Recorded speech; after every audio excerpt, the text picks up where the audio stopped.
بسم اللہ الرحمن الرحیم۔ میرا شوہر ہر رات میرے تکیے کے نیچے 500 کا نوٹ رکھ دیتا اور کہتا صبح یہ 5000 کا نوٹ بن جائے گا، مگر شرط یہ ہے کہ تمہیں یہ تعویذ پانی میں گھول کر پینا ہوگا تاکہ اس کی برکت سے ہم جلد امیر ہو جائیں۔ میں خوشی خوشی وہ تعویذ پی لیتی اور جب صبح اٹھتی تو فوراً تکیہ اٹھا کر دیکھتی تو وہاں 5000 کا نوٹ واقعی پڑا ہوتا، مگر اس وقت بہت حیرت ہوتی جب میرے بالوں میں خوشبودار تیل لگا ہوتا۔ ایک دن شوہر کا دیا تعویذ چھپا کر میں نے خالی کاغذ پانی میں گھول کر پیا اور سو گئی، مگر جو ہی رات کے 2 بجے تو میرے شوہر فیاض گھر واپس لوٹے تو بڑے خوش سے لگ رہے تھے، حالانکہ گھر سے نکلتے وقت ان کا مزاج کافی برہم تھا۔ وہ بولے، میری پیاری نادیہ ادھر آؤ، دیکھو میں تمہارے لیے کیا لایا ہوں۔ ان کا اچھا مزاج دیکھ کر میں نے دل میں شکر ادا کیا تھا۔ میں ان کے پاس جا کر بیٹھ گئی تھی۔ انہوں نے مجھے ایک کاغذ دکھایا تو میں حیران رہ گئی۔ میں بولی، یہ کیا ہے؟ تو وہ بولے، یہ تعویذ پانی میں گھول کر پینے سے اس کی برکت سے ہم بہت جلد امیر ہو جائیں گے۔ میں حیران رہ گئی تھی لیکن میں نے کوئی سوال نہیں کیا۔ دراصل میں نے اور فیاض نے بڑی پرسکون اور محبت بھری زندگی گزاری تھی، لیکن کچھ عرصے سے وہ بات بات پر برہم ہو جاتے تھے، چڑچڑے سے ہو گئے تھے، اور اس کی وجہ ہماری غربت تھی۔ میری اور فیاض کی شادی کو 2 دہائیاں گزر چکی تھیں۔ روپے پیسے کی ہمیں کوئی کمی تھی ہی نہیں، لیکن پھر فیاض اور اس کے بھائیوں نے جائیداد کا بٹوارہ کرنے کی ٹھان لی۔ اس جائیداد کے بٹوارے میں سب سے زیادہ خسارہ فیاض کا ہی ہوا تھا۔ جس دکان کو فیاض ایک عرصے سے چلا رہا تھا وہ اس کے بڑے بھائی کے حصے میں آ گئی تھی۔ میں اور فیاض بہت پریشان ہو گئے تھے۔ فیاض نے اپنے بڑے بھائی سے بات کی تو وہ بولے، آپ لوگوں کو گھر یا دکان میں سے ایک چیز ملے گی، جو بھی چاہیے فیصلہ کر کے مجھے بتا دینا، وہ چیز میں تمہارے نام لکھ دوں گا۔ مگر اگر ہم گھر دے دیتے تو ہمارے سر کی چھت چھن جاتی، ہم در بدر کی ٹھوکریں کھاتے پھرتے، اس لیے ہم نے دکان پر سمجھوتا کر لیا اور گھر اپنے نام لکھوا لیا۔ لیکن اب بات فاقوں تک پہنچ چکی تھی۔ فیاض کے ہاتھ میں نہ تو کوئی ہنر تھا اور نہ ہی ان کے پاس کوئی قابل ذکر تعلیم تھی جس کی بنا پر وہ نوکری ڈھونڈ لیتے۔ اب یہ ہوتا کہ فیاض صبح سویرے کام ڈھونڈنے کے لیے نکل جاتے اور سارا دن ادھر ادھر کے دھکے کھاتے رہتے تھے۔ شام کو جب وہ گھر آتے تو وہ بڑے پریشان سے دکھائی دیتے تھے۔ میں ان کی دلجوئی کرنے کی ہر ممکن کوشش کرتی مگر ان کا مزاج کسی طور پر بھی ٹھیک نہیں ہوتا تھا، اور آج وہ تعویذ لے کر آئے تو میں نے ان کے چہرے پر خوشی کی چمک دیکھی تھی۔ میں تعویذ وغیرہ پر کوئی خاص یقین نہیں کرتی تھی، مگر پھر بھی میں نے فیاض کی خوشی کے لیے خاموشی اختیار کی۔ جب رات ہوئی تو فیاض نے مجھے وہ تعویذ پانی میں گھول کر پلا دیا اور اپنی جیب سے 500 روپے کا نوٹ نکال کر میرے تکیے کے نیچے رکھ دیا۔ فیاض بولا، یہ نوٹ نا صبح اس تعویذ کی برکت سے 5000 روپے کا نوٹ بنا ہوا ہوگا۔ میں نے اس بات میں سر ہلا دیا اور وہ تعویذ پی لیا۔ رات میں سونے سے پہلے یہی دعا کرتی رہی، کاش فیاض کی بات سچ ہو جائے اور صبح میرے تکیے کے نیچے سے 5000 کا نوٹ برآمد ہو جائے۔ میں دعا کرتے کرتے سو گئی، میری آنکھ لگ گئی تھی۔ صبح جب میں اٹھی تو سب سے پہلے مجھے رات والے تعویذ کا ہی خیال آیا تھا۔ میں نے جلدی سے تکیہ اٹھا کر دیکھا تو میری تو خوشی کی انتہا نہ رہی، کیونکہ اس کے نیچے سچ میں 5000 کا نوٹ پڑا تھا۔ میں خوشی سے چلا اٹھی، فیاض فیاض جلدی سے ادھر آئیں، فیاض ادھر آئیں نا، دیکھیں دیکھیں یہ کیا پڑا ہے۔ فیاض میرے تکیے کے نیچے 5000 کا نوٹ دیکھ کر بہت خوش ہوئے تھے۔ میں نے جلدی سے وہ نوٹ فیاض کی ہتھیلی پر رکھ کر کہا، آپ ان پیسوں سے گھر میں راشن ڈلوا لیں۔ فیاض نے بھی اس بات میں سر ہلا لیا تھا۔ وہ پیسے لے کر باہر نکل گیا۔ میں اٹھ کر گھر کے کام کاج کرنے لگی تھی۔ آج مجھے اپنے چاروں اور سے عجیب بھینی بھینی سی خوشبو آ رہی تھی۔ میں نے اپنے پورے وجود کا جائزہ لیا تھا، تب مجھے معلوم ہوا کہ یہ خوشبو تو میرے سر سے آ رہی ہے۔ میرے سر میں خوشبودار تیل لگا ہوا تھا۔ میں بڑی حیران ہوئی تھی کیونکہ میں نے تو کل اپنے سر میں تیل لگایا ہی نہیں تھا۔ خیر میں نے سر جھٹک کر اپنا دھیان دوسری جانب لگا لیا تھا۔ گھر کے کام کاج کرنے کے بعد میں نے نہا کر صاف ستھرے کپڑے پہنے، تب تک فیاض بھی گھر آ گئے تھے۔ جب وہ لوٹے تو اس کے ہاتھ میں گھر کا راشن تھا اور تازہ تازہ پھل تھے۔ ہم دونوں بہت ہی خوش ہوئے۔ اب فیاض ہر شب مجھے ایک تعویذ پانی میں گھول کر پلا دیتا تھا اور میرے تکیے کے نیچے سے 500 کا نوٹ رکھ دیتا تھا۔ صبح جب میں سو کر اٹھتی تو میرے تکیے کے نیچے سے 5000 کا نوٹ برآمد ہوتا تھا۔ لیکن ایک بات کافی عجیب تھی، ہر صبح جب میں سو کر اٹھتی تو میرے سر پر خوشبودار تیل لگا ہوتا تھا۔ میں نے فیاض سے اس بات کا ذکر کیا تو وہ بولا، شاید یہ اسی تعویذ کی کرامت سے ہوتا ہو۔ میں نے بھی اس بات کو زیادہ اہمیت نہیں دی تھی۔ ہمارے گھر کے حالات بہتر ہو گئے تھے، فیاض بھی خوش رہنے لگا تھا، سب کچھ اچھا ہونے لگا۔ لیکن ایک دن میری خالہ کی بیٹی میرے گھر آ گئی اور اس کے ساتھ اس کی جوان بچی بھی موجود تھی۔ اب مجھے بڑی فکر نے آن گھیرا تھا۔ ہم دونوں میاں بیوی کا تو گزارا ہی ہو رہا تھا، مگر مہمان سنبھالنا اب بھی ممکن نہیں تھا۔ لیکن میں نے اللہ پر توکل کیا اور مہمانوں کا کھلے دل کے ساتھ خیر مقدم کیا تھا۔ میری خالہ کی بیٹی کا نام مقدس تھا۔ جوانی میں میری اور مقدس کی بہت دوستی تھی۔ پھر میری شادی ہو گئی اور میں دوسرے شہر چلی آئی۔ پھر مجھے پتا چلا کہ مقدس کی بھی شادی ہو گئی ہے۔ اس کی شادی بہت اونچے گھرانے میں ہوئی تھی۔ ہمارا رابطہ ایک دوسرے سے بالکل ختم ہو گیا تھا، اور آج اتنے برسوں کے بعد جب وہ اچانک میرے گھر میں آ گئی تو میں اسے دیکھ کر بہت خوش ہوئی تھی۔ میں نے مقدس کو ہاتھوں ہاتھ لیا تھا۔ میں نے اس کے لیے ایک آرام دہ کمرہ بھی سیٹ کر دیا تھا۔ مقدس کی بیٹی نیلم بہت ہی پیاری بچی تھی۔ میں ان دونوں کے ساتھ بیٹھی خوش گپیوں میں مصروف تھی۔ شام میں جب فیاض گھر واپس لوٹا اور اس کا مزاج بہت گرم تھا، وہ آتے ہی بڑبڑانے لگا تھا۔ وہ بولا، میں صبح سے نوکری کی تلاش میں خوار ہوتا پھرتا ہوں، لیکن مجھے نوکری نہیں ملی۔ میں نے فیاض کو خاموش ہونے کا اشارہ کیا۔ میں اس کے پاس گئی اور میں اس کو بتایا، آرام سے بولیں، ہمارے گھر میں مہمان آئے ہوئے ہیں۔ فیاض کو ایک دم سے ہی غصہ آ گیا تھا۔ اس نے مقدس اور نیلم کو بڑے کڑے تیوروں کے ساتھ دیکھا تھا۔ پھر ان کو سنانے کی خاطر بلند آواز میں بولا، تم ہمارے گھر کے حالات جانتی ہو نا، پھر بھی مہمانوں کو گھر میں بلائے بیٹھی ہو۔ وہ اتنا کہہ کر کمرے سے نکل گئے تھے۔ میں بھی ان کے پیچھے ہی گئی تھی۔ میں نے کہا، میں نے کسی مہمان کو نہیں بلایا، مہمان خود بخود آئے ہیں، اور آپ اس طرح سے مت بولیں، کیونکہ مہمان تو اللہ تعالیٰ کی رحمت ہوتے ہیں۔ فیاض کچھ نہ بولا اور باتھ روم میں چلا گیا۔ میں نے مقدس اور نیلم کو کھانا کھلایا اور چائے بنانے لگی۔ مقدس بھی میرے پاس آ کر بیٹھ گئی تھی۔ وہ بولی، ہم تم پر زحمت بن کر آ گئے ہیں، تم فکر نہ کرو، ہم صبح ہی تمہارا گھر خالی کر کے چلے جائیں گے۔ مجھے مقدس کی بات سن کر بڑی تکلیف ہوئی تھی۔ میں چائے لے کر کمرے میں آئی تو فیاض کو سمجھانے بیٹھ گئی تھی۔ دیکھیں فیاض، ایسے مت کریں، میری کزن کا دل بہت برا ہو جائے گا۔ فیاض ایک دم سے سخت چڑچڑے ہو گئے تھے۔ وہ بولے، تم ان کے کھانے پینے کا بندوبست کہاں سے کرو گی؟ ہاں، کون پورا کرے گا ان کا 3 وقت کا کھانا؟ میں نے ان کو حوصلہ دیا اور کہا، جس اللہ نے انہیں ہمارے گھر بھیجا ہے وہی ان کا رزق بھی پورا کرے گا۔ فیاض نے مجھے ایک گلاس میں تعویذ گھول کر دیا اور کہا، اچھا ٹھیک ہے، یہ پی کر سو جاؤ۔ صبح ہوئی تو پھر سے میرے سرہانے کے نیچے سے 5000 کا نوٹ برآمد ہوا تھا۔ وہ نوٹ میں نے فیاض کو تھما دیا اور بولی، ان پیسوں سے آٹا، گھی اور انڈے وغیرہ لے آئیں۔ پھر میں نے مقدس والوں کے لیے ناشتہ بنا کر انہیں دیا۔ جیسے ہی فیاض گھر سے نکلا، نیلم بھی آ کر صحن میں بیٹھ گئی تھی۔ وہ بہت ہی کمگو، بڑی پیاری سی لڑکی تھی۔ نیلم کی حسین صورت دیکھ کر مجھے میرا بچہ یاد آ گیا تھا۔ مقدس بولی، نادیہ، تمہارے گھر میں کوئی اولاد پیدا نہیں ہوئی کیا؟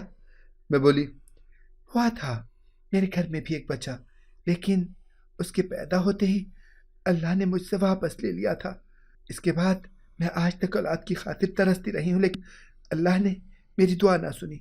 اب جب میں نیلم کو دیکھتی ہوں تو دل میں خیال آتا ہے کہ اگر میرا بچہ زندہ ہوتا تو میں اس کی شادی نیلم کے ساتھ کر دیتی۔ مقدس بولی، تم نیلم کو اپنی ہی بیٹی سمجھو۔ ہم تینوں مل کر گھر کے کام کاج کرتی رہیں۔ شام میں جب فیاض واپس آیا تو وہ آج بھی بڑے غصے میں تھا۔ مقدس اور نیلم صحن میں ہی بیٹھی تھیں۔ فیاض آتے ہی بولا، آپ لوگوں سے ہمارے گھر کے حالات چھپے ہوئے نہیں ہیں، پھر آپ کا ہمارے گھر میں یوں مہمان بن کر ٹھہرنا بالکل بھی مناسب نہیں ہے۔ فیاض کی بات سن کر مقدس کا چہرہ ایک دم سے زرد پڑ گیا تھا، جبکہ نیلم جلدی سے اٹھ کر کمرے میں چلی گئی تھی۔ فیاض بات مکمل کر کے چھت پر چلا گیا۔ میں نے مقدس کو سمجھایا، بہن، تم فیاض کی باتوں کو دل پر مت لینا۔ فیاض تو کبھی بھی ایسے نہیں تھے، نہ ہی انہوں نے کبھی اپنا دل تنگ کیا تھا۔ اب نہ ہمارے گھر کے حالات اچھے نہیں ہیں، اس لیے وہ پریشان سے رہتے ہیں۔ مقدس بولی، اگر یہی بات تھی تو تم نے مجھے پہلے کیوں نہیں بتائی؟ مقدس بولی، تم سوچتی ہو کہ میں اتنے عرصے کے بعد اچانک تمہارے گھر مہمان بن کر کیسے آ گئی ہوں؟ تو میں تمہیں حقیقت بتاتی ہوں، میں اپنی اولاد کی خاطر مجبور ہو گئی ہوں۔ انسان بہت سے کام اپنی اولاد کی خاطر ہی کرتا ہے۔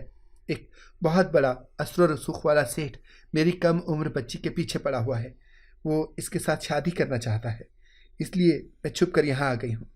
تمہیں تو یاد ہی ہوگا نا نادیہ کہ میری شادی ایک نہایت امیر گھرانے میں ہوئی تھی۔ میرا شوہر کروڑ پتی تھا، ہمارے حالات بہت اچھے تھے۔ پھر میرے شوہر کو اچانک دل کا دورہ پڑ گیا اور وہ اس جہان سے رخصت ہو گیا۔ میں اور میری بیٹی نیلم اس دنیا میں تنہا رہ گئے تھے۔ ہمارے ارد گرد موجود گدھوں نے ہم پر نظریں جما لی تھیں۔ ہر ایک کی یہی کوشش تھی کہ وہ کسی نہ کسی طرح ہماری جائیداد ہم سے بٹور لے۔ میں اور میری بیٹی ان گدھوں کا مقابلہ کرنے کی ہمت خود میں نہیں پاتے تھے، اس لیے ہم یہاں آپ کے گھر رہنے آ گئے تھے۔ پھر وہ سیٹ بھی نیلم کے پیچھے پڑا ہوا ہے۔ پھر مقدس نے مجھے اپنے پرس سے 50,000 روپے نکال کر دیے اور بولی، ان پیسوں سے تم گھر کا راشن منگوا لو اور کسی قسم کی تنگی کی بالکل بھی فکر مت کرو۔ میں نے پیسے لینے سے انکار کر دیا تھا، مگر مقدس نے زبردستی مجھے وہ پیسے تھما دیے تھے۔ میں جب فیاض کے پاس آئی تو میں نے اس کو وہ 50,000 روپے دے دیے تھے۔ میں بولی، فیاض، آپ نے ناحق مہمانوں کا دل دکھایا ہے۔ دیکھو، اس نے ہمارے گھر کا راشن چلانے کے لیے پیسے دیے ہیں۔ فیاض کچھ نہ بولے تھے۔ اس دن کے بعد فیاض خاموش ہو گئے۔ اس نے مقدس اور اس کی بیٹی کے متعلق کوئی بات نہیں کی تھی۔ نیلم فیاض سے بڑی خوفزدہ سی رہتی تھی۔ جیسے ہی فیاض گھر میں آتا تھا وہ جا کر کمرے میں بیٹھ جاتی تھی۔ ایک دن میری پڑوسن ہمارے گھر آئی تو مقدس اور نیلم کو گھر میں دیکھ کر بڑی فکر مند ہو گئی تھی۔ اس نے مجھے اپنے ساتھ چلنے کا کہا تھا۔ میں بڑی حیرت زدہ سی اس کے پیچھے ہی چل پڑی تھی۔ جمیلہ مجھے اپنے گھر لے گئی اور بولی، اے نادیہ، تیرا دماغ چل گیا ہے کیا جو تو نے 2 ناگ اپنے گھر پر بٹھا رکھے ہیں؟ یہ تمہیں کسی بھی وقت ڈس لیں گے۔ میں جمیلہ کی بات سن کر پریشان ہو گئی تھی۔ میں بولی، تم کہنا کیا چاہتی ہو؟ تو وہ بولی، تم نے کبھی آئینہ دیکھا ہے کیا؟ تم کس قدر بدحال سی لگتی ہو۔ تمہارے چہرے پر کوئی رونق موجود ہی نہیں ہے، جبکہ وہ دونوں عورتیں کھلتے گلاب کی سی ہیں۔ اگر وہ فیاض بھائی کو بھاگیں تو تم کیا کرو گی؟ مجھے جمیلہ کی بات سن کر شدید غصہ آ گیا تھا۔ میں بولی، تم اپنے حواس میں تو ہو نا؟ ایک تو چھوٹی بچی ہے اور دوسری میری ہم عمر۔ فیاض کو ان میں کیا دلچسپی ہو سکتی ہے بھلا؟ جمیلہ بولی، بھئی میرا کام تمہیں سمجھانا تھا، آگے تم جانو اور تمہارا کام جانے۔ میں نے جمیلہ کی باتوں کو کوئی خاص اہمیت نہیں دی تھی، کیونکہ میں جانتی تھی کہ فیاض ہرگز ایسا کچھ نہیں کریں گے، بلکہ وہ تو خود ان مہمانوں سے بیزار رہتے ہیں۔ نیلم بھی ڈری ڈری سی رہتی تھی۔ جیسے ہی فیاض گھر میں داخل ہوتا نیلم فٹ سے اپنے کمرے میں چلی جاتی تھی۔ ایک دن میں نے نیلم سے کہا، تم فیاض سے ڈرتی کیوں ہو؟ وہ تمہیں نہیں ڈانٹیں گے، تم ان کے سامنے بھی آ جایا کرو۔ تو نیلم کا چہرہ ایک دم سے سرخ پڑ گیا تھا۔ وہ بولی، میں کسی سے ڈرتی نہیں ہوں۔ سچ تو یہ ہے کہ مجھے آپ کے شوہر اچھے ہی نہیں لگتے۔ میں تو ان کی شکل بھی دیکھنے کی روادار نہیں ہوں۔ میں حیرت سے نیلم کا معصوم سا چہرہ دیکھتی رہ گئی تھی۔ مجھے نہیں معلوم تھا کہ فیاض کی 2 بار کی تلخ باتیں وہ دل میں لیے بیٹھی ہوگی۔ گھر کے راشن کے پیسے تو مقدس ہی دیتی تھی۔ میں اس کے سامنے خود کو بہت چھوٹا محسوس کرتی تھی۔ ایسا بھلا کہاں ہوتا ہے کہ مہمان میزبانوں کا بھی خرچ خود ہی اٹھائے؟ لیکن میں کیا کرتی، میں بھی تو مجبور تھی نا۔ رات کو پھر مجھے فیاض نے پانی میں تعویذ گھول کر پلا دیا تھا۔ میں پانی پی کر سونے کے لیے لیٹ گئی تو اچانک سے دل میں خیال آیا کہ ہر روز میرے تکیے کے نیچے سے 5,000 روپے برآمد ہوتے ہیں، تو پھر بھی ہماری غربت ختم ہونے کا نام کیوں نہیں لیتی؟ یہی باتیں سوچتے سوچتے میں سو گئی تھی۔ صبح اٹھی تو ہر روز کی طرح میرے تکیے کے نیچے سے 5,000 روپے برآمد ہوئے تھے اور میرے سر میں تیل لگا ہوا تھا۔ میں ان پیسوں کو پکڑے بیٹھی تھی، اچانک ہی میرے دماغ میں حساب کتاب ہونے لگا تھا۔ ہر روز کا 5,000 آخر جاتا تو کہاں جاتا تھا؟ اس طرح تو پورے مہینے کی اچھی خاصی رقم بن جاتی تھی، مگر فیاض کے لبوں پر ہمیشہ غربت کا شکوہ ہی کیوں رہتا تھا؟ اب میرا ماتھا ٹھنکا تھا۔ مجھے فیاض کی شدید فکر ہونے لگی تھی۔ ان کے سارے دن کی روٹین میری آنکھوں کے سامنے گھوم گئی تھی۔ وہ صبح صبح گھر سے نکلتے اور رات گئے لوٹتے تھے۔ پھر میں تعویذ والا پانی پی کر سو جاتی تو صبح ہی میری آنکھ کھلتی تھی۔ اس سارے عرصے میں فیاض مجھ سے بہت دور ہو گئے تھے۔ اب مجھے فکر ہونے لگی تھی کہ وہ کہیں کسی غلط سرگرمی میں ملوث تو نہیں ہو گئے۔ میں انہی باتوں کو سوچ سوچ کر پریشان ہو رہی تھی جب نیلم میرے پاس آ کر بولی، آنٹی، آپ ساری رات سوتی رہتی ہیں، آپ رات میں اٹھ کر اپنے گھر کا جائزہ کیوں نہیں لیتی؟ آپ کو اپنے گھر پر بھی نظر رکھنی چاہیے۔ میں نے اس سے پوچھا، کیا ہوا ہے؟ مگر وہ کچھ نہ بولی اور خاموشی سے اٹھ کر چلی گئی تھی۔ فیصلہ کر لیا تھا کہ میں وہ تعویذ والا پانی نہیں پیوں گی۔ رات میں جب فیاض میرے پاس پانی لے کر آئے تو میں بولی، آپ باہر سے میرا دوپٹہ لے آئیے۔ فیاض جیسے ہی باہر گیا میں نے پانی پھینک دیا اور نیا پانی ڈال کر اس میں کاغذ گھول کر پی لیا۔ پھر فیاض نے میرے تکیے کے نیچے 500 کا نوٹ رکھ دیا تھا۔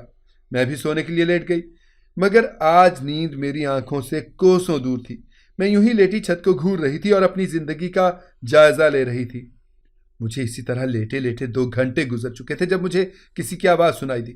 میں نے آنکھیں کھول کر دیکھا تو فیاض اپنے ہاتھ میں ایک بوتل تھامے ہوئے کمرے میں داخل ہوا تھا۔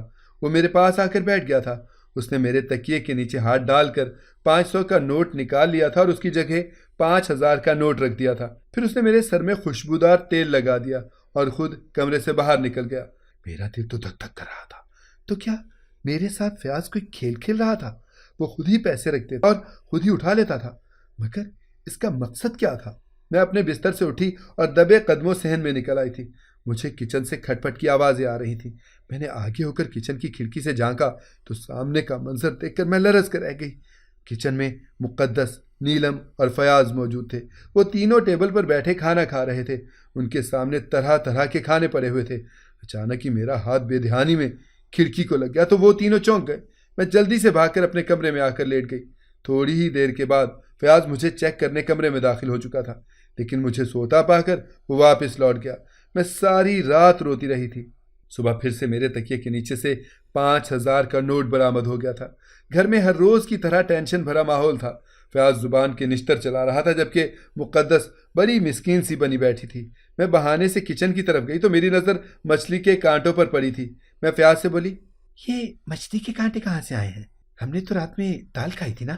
فیاض ایک دم بوکھلا گیا تھا، لیکن پھر وہ خود کو سنبھال کر بولا، مجھے کیا معلوم، ہو سکتا ہے کہ رات میں بلی کہیں سے اٹھا کر لے آئی ہو۔ میں نے بھی دوسری بات منہ سے نہیں نکالی تھی۔ رات پھر میں نے فیاض کو دھوکہ دے کر پانی گرا دیا تھا اور سادہ کاغذ پانی میں گھول کر پی لیا تھا۔ آج بھی فیاض نے کل کی طرح ہی میرے سرہانے کے نیچے پیسے رکھ دیے تھے۔ پھر سے مجھے کچن سے کھٹ پٹ کی آوازیں آئیں تو میں اللہ سے مدد مانگ کر اپنے بستر سے اٹھ گئی تھی۔ میں نے کچن کی کھڑکی سے جھانک کر دیکھا تو اللہ کی ہر نعمت اس دسترخوان پر موجود تھی۔ میری آنکھوں میں آنسو آ گئے تھے۔ میں آگے بڑھ کر بولی، میں نے سوچا آج میں بھی آپ لوگوں کے ساتھ مل کر مرغ مسلم کھا لوں۔ دال کھا کھا کر تو میرا معدہ تک پیلا ہو گیا ہے۔ ان تینوں کی شکلیں دیکھنے لائق تھیں۔ فیاض کے تو حلق میں نوالا پھنس کر رہ گیا تھا، جبکہ مقدس شرم سے پانی پانی ہو گئی تھی۔ نیلم ایک دم سے اٹھی اور میرے پاس آ کر کھڑی ہو گئی۔ اس نے میرے ہاتھ کو تھام کر اس پر دباؤ ڈال کر اپنے ساتھ کا یقین دلایا تھا۔ فیاض کچھ بول ہی نہیں پا رہا تھا۔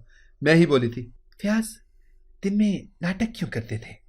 اور مقدس تم اپنی جوان بیٹی کے ساتھ بیٹھ کر غیر محرم کے ساتھ ہنس ہنس کر باتیں کرتی ہو، تم اس کو ایسی تربیت دے رہی ہو؟ مقدس ایک دم سے بولی، فیاض غیر محرم نہیں ہے، میرا شوہر ہے اور نیلم کا باپ ہے۔ یہ سن کر تو میں چکرا ہی گئی تھی۔ مقدس بولتی جا رہی تھی، میں نے تمہاری شادی پر فیاض کو دیکھا تھا۔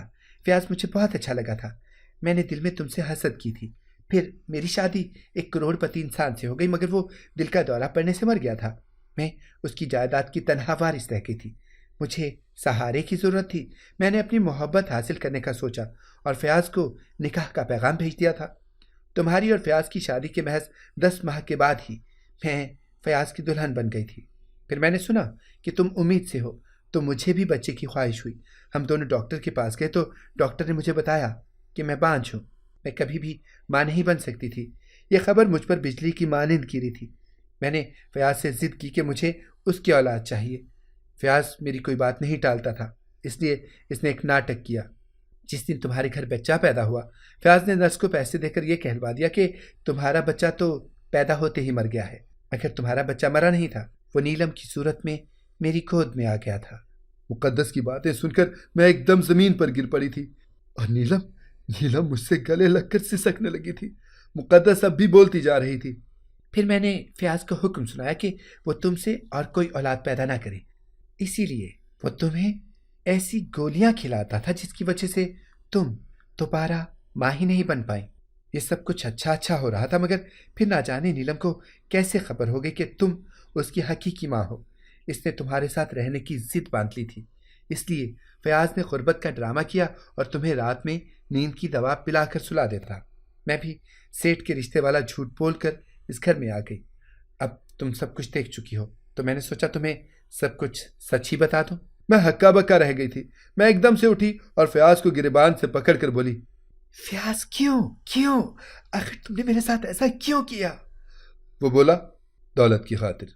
نادیہ، تم سے شادی کر کے مجھے ملا ہی کیا تھا؟ دیکھو میں مقدس سے شادی کر کے کتنا خوشحال ہو گیا ہوں۔ وہ دونوں ڈھٹائی سے ہنس کر چلے گئے تھے۔ میں زمین پر بیٹھی سسکتی رہی تھی۔ نیلم بولی، امی میں ان لوگوں سے آپ کا بدلہ ضرور لوں گی۔ رات جب ڈھلنے لگی تو نیلم مجھے اپنے ساتھ لپٹا کر باہر لے گئی۔ اس نے ٹیکسی پہلے سے بلا رکھی تھی۔ وہ مجھے ایک ہوٹل میں لے گئی تھی۔ وہ بولی، امی آپ جانتی ہیں کیا، مقدس نے اپنی ساری جائیداد میرے نام کر رکھی ہے۔ مقدس کی جان ہے مجھ میں اور فیاض کی جان ہے پیسے میں۔ ان دونوں کی جانیں آپ کے پاس آ گئی ہیں۔ اب وہ دونوں دولت کے پیچھے اور میری خاطر سسکتے رہیں گے، مگر میں آپ کے ساتھ رہوں گی ہمیشہ امی۔ بھی نیلم نے ایمرجنسی میں ہمارا کینیڈا کا ویزا بنوایا اور ہم ادھر شفٹ ہو گئے۔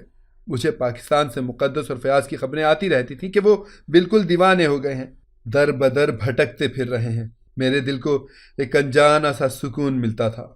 اگر آپ کو ہماری کہانی پسند آئی ہے تو اسے لائک کریں، شیئر کریں اور ہمارے چینل کو سبسکرائب کریں۔ اگلی کہانی تک کے لیے اجازت دیجیے۔ اللہ حافظ۔